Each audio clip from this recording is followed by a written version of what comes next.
ಸಾಯಂಕಾಲ ಕಲಿಸುತ್ತ ನನ್ನ ಕವನದ ಶೀರ್ಷಿಕೆ ಚಿತೆಗೆ ಹೋಗುವ ಮುನ್ನ ಚಿಂತಿಸು.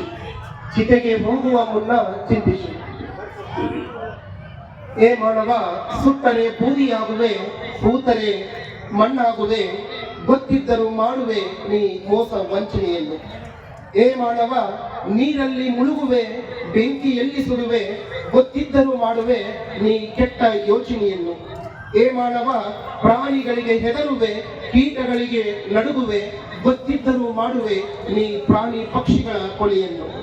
ಏ ಮಾನವ, ಎಡವಿದರೆ ಬೀಳುವೆ, ರೋಗಕ್ಕೆ ಅಂಜುವೆ, ಗೊತ್ತಿದ್ದರೂ ಮಾಡುವೆ ನೀ ಅನ್ಯಾಯ ಅಕ್ರಮವನ್ನು.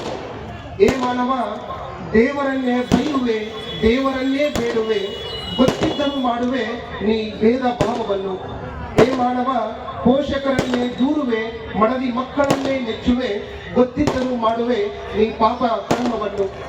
ಏ ಮಾನವ, ಬಡವನೆಂದು ಹೇಳುವೆ, ದುಂದು ವೆಚ್ಚ ಮಾಡುವೆ, ಗೊತ್ತಿದ್ದರೂ ಮಾಡುವೆ ಅನ್ಯರಾಸ್ತಿ ಕಬಳಿಕೆಯನ್ನು.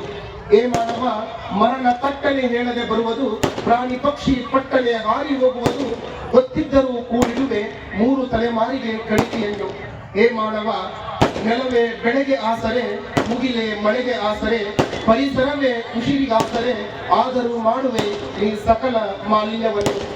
ಏ ಮಾನವ, ಪದವಿ ಓದುವೆ, ಪದವ ತಿಳಿಯಲಾರೆ, ನೌಕರಿ ಬಯಸುವೆ, ನಿತ್ಯ ಕೆಲಸ ಮಾಡಲಾರೆ, ಆದರೂ ಬಯಸುವೆ ಕೈ ತುಂಬ ಸಂಬಳವನ್ನು. ಏ ಮಾನವ, ಬುದ್ಧಿಜೀವಿಯಾಗಿಯೇ ತಂತ್ರಜ್ಞಾನ ಬಳಸುವೆ, ಆದರೂ ಮರೆಯುವೆ ಸಂಸ್ಕಾರ ಉಳಿಸಿಕೊಳ್ಳದನ್ನು. ಅವಕಾಶಕ್ಕಾಗಿ ಧನ್ಯವಾದಗಳು.